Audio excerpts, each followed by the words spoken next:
एक दिन भालू बड़े मजे से पेड़ पर बैठा हुआ गाना गा रहा था। लो लो लो लो लो लो लो लो लो लो, कितना अच्छा मौसम है। बस गाने गुनगुनाने का ही मन कर रहा है आज तो, लेकिन कोई दिखता नहीं। किसके साथ अंताक्षरी खेलूं?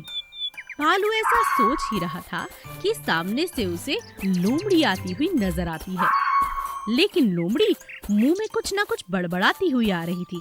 कैसे लोग हैं, समझ नहीं आता, कैसा कर सकते हैं ऐसा? मुझे तो बिल्कुल पसंद नहीं आया। भालू उसकी तरफ देखता है और सवाल पूछता है। अरे अरे, क्या बात है? किससे बातें कर रही हो लोमड़ी? मुंह में ही बड़बड़ करे जा रही हो। अरे मुझसे ही बात कर लो, कब से बोर हो रहा हूँ। आओ मेरे साथ, अंताक्षरी खेलोगी? अंताक्षरी करने का तो मेरा बिल्कुल मूड ही नहीं है। क्यों, बात क्या है? अरे क्या बताऊं भालू भाई, वो हमारे जंगल के पास जो गांव है, देखा है ना तुमने भानुपुर? हाँ, कभी कभी सैर पर निकल जाता हूँ। क्या हुआ, बात क्या है? खुल के बताओ। आज मैं भी इसी तरह टहलने के लिए वहाँ गई, लेकिन मैंने देखा कि एक बकरी को एक आदमी बहुत बुरी तरह से पीट रहा है। क्या कहा, पीट रहा है? पर क्यों? बेचारी बकरी, वो कम दूध देती है, बस इसी कारण। ओह, ये तो बहुत गलत बात है ना लोमड़ी। वही तो, ये सब देखकर तो मेरा मूड ही खराब हो गया। बेचारी बकरी वहाँ से भाग भी नहीं सकती। जानते हो, उसके गले में रस्सा बंधा हुआ है, उसे खूंटे से बांध रखा है। और मैंने कई बार पहले भी देखा है, उस बकरी को वो भरपूर खाना भी नहीं देते। ये तो बहुत बुरी बात है, हमें उसकी मदद करनी चाहिए लोमड़ी। बिल्कुल सही, मगर कैसे? चलो देखते हैं। भालू और लोमड़ी चुपचाप घर के पास पहुंच जाते हैं, जहाँ पर बकरी बंधी हुई थी। बकरी रो रही थी। आज तो मेरी बहुत पिटाई कर दी, खाने को भी ढंग से नहीं दिया, क्या करूं भगवान? तभी लोमड़ी उससे कहती है। अरे अरे, सुनो हमारी बात, सुनो। हाँ? कौन हो तुम? हम तुम्हारा ये हाल नहीं देख सकते, हम तुम्हें यहाँ से ले जाने आए हैं। बकरी समझ जाती है कि भालू और लोमड़ी उसकी जान बचाना चाहते हैं। लोमड़ी चालाकी से उनके आंगन में पहुंच जाती है और उसका रास्ता खोल देती है। जल्दी जल्दी भागो और दोनों की दोनों जंगल पहुंच जाओ। मैं यहाँ पर पहरा देता हूँ, कुछ देर के बाद मैं भी तुम्हारे पास पहुँच जाऊंगा। बकरी और लोमड़ी जंगल की तरफ भागते हैं और भालू वहीं खड़ा रहता है। कुछ देर के बाद भालू भी जंगल पहुंच जाता है। आप दोनों का बहुत बहुत धन्यवाद। अरे हम तो तुम्हें चुरा कर ले आए हैं। सभी बहुत खुश हो जाते हैं। जंगल में नीम के पेड़ के पास एक गिद्ध रहा करता था। वहीं उस पेड़ के नीचे एक चूहा रहा करता था। उस चूहे का एक दोस्त मोंटी बंदर हर रोज उससे मिलने आया करता था। चूहे और मोंटी बंदर की दोस्ती बहुत पक्की थी, लेकिन ऊपर पेड़ पर बैठा हुआ बड़ा गिद्ध उनकी दोस्ती से बहुत जलन करता था। आज तो इन दोनों को छोड़ूंगा नहीं। ये मोंटी बंदर जब देखो यहाँ आ जाता है, हाँ, जब देखो शोर मचाते हैं दोनों के दोनों और मेरी नींद खराब करते हैं। दूसरी तरफ मोंटी बंदर और चूहा मजे से खेल रहे थे। और मेरे दोस्त कैसे हो? मैं आ गया तुमसे मिलने, देखो। अरे मोंटी, तुम तो आज बहुत अच्छे और फ्रेश लग रहे हो। क्यों ना हो, आज मैं नहा कर आया हूँ, देखो कैसे चमक रहा हूँ। अरे वाह! दोनों दोस्त मस्ती करने लगते हैं। दोनों की बातें बड़ा गिद्ध सुन लेता है। बड़ा गिद्ध एक बड़ा सा मिट्टी का गोला लेकर आता है और बंदर के ऊपर फेंक देता है। बंदर पूरा गंदा हो जाता है। ये क्या? मैं तो सारा गंदा हो गया। अब तो मेरी मम्मा बहुत गुस्सा हो जाएगी। आज ही तो नहाया था। अरे गिद्ध, ये तुमने क्या किया?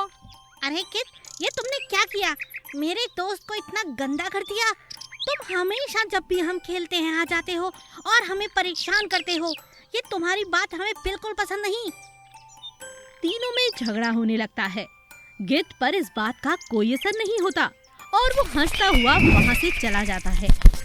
अचानक से गिद्ध एक पेड़ से टकराता है और घायल होकर नीचे गिर जाता है। ये क्या? मुझे बहुत चोट आई है। कोई मेरी मदद करो। मदद मदद। गिद्ध जोर-जोर से मदद के लिए पुकारने लगता है। चूहा और मोंटी बंदर एक दूसरे को देखते हैं। फिर मोंटी बंदर चूहे से कहता है, अरे कोई बात नहीं, चलो इसकी मदद करते हैं। हो चलो चलो। दोनों मिलकर गिद्ध की बहुत सेवा करते हैं। उसकी मरहम पट्टी करते हैं, उसे पानी पिलाते हैं और उसका बहुत ख्याल रखते हैं।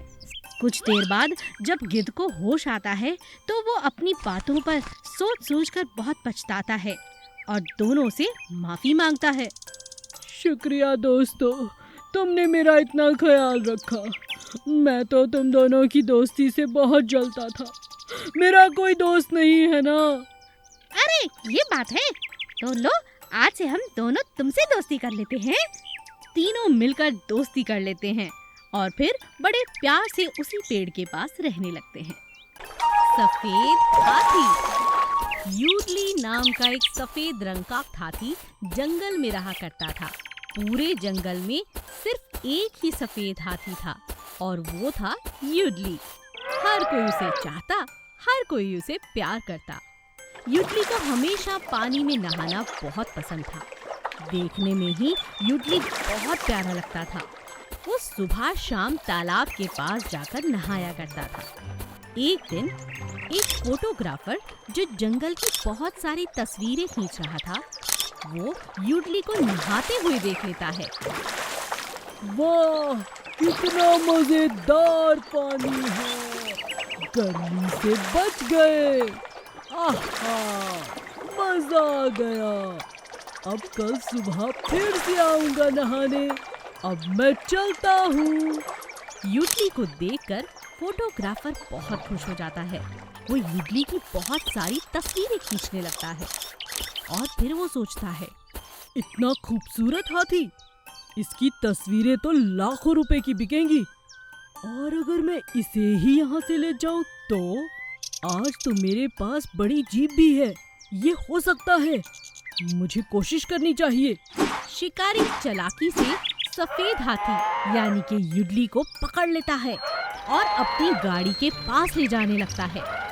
यूडली जोर जोर से शोर मचाता है, बचाओ, बचाओ, मैं नहीं जाना चाहता जंगल से। ये शिकारी मुझे अपने साथ ले जा रहा है। मम्मी, पापा, बचाओ। यूडली की आवाज पूरे जंगल में गूंजने लगती है। अगर ये ऐसे ही चिल्लाता रहा तब तो मैं पकड़ा जाऊंगा।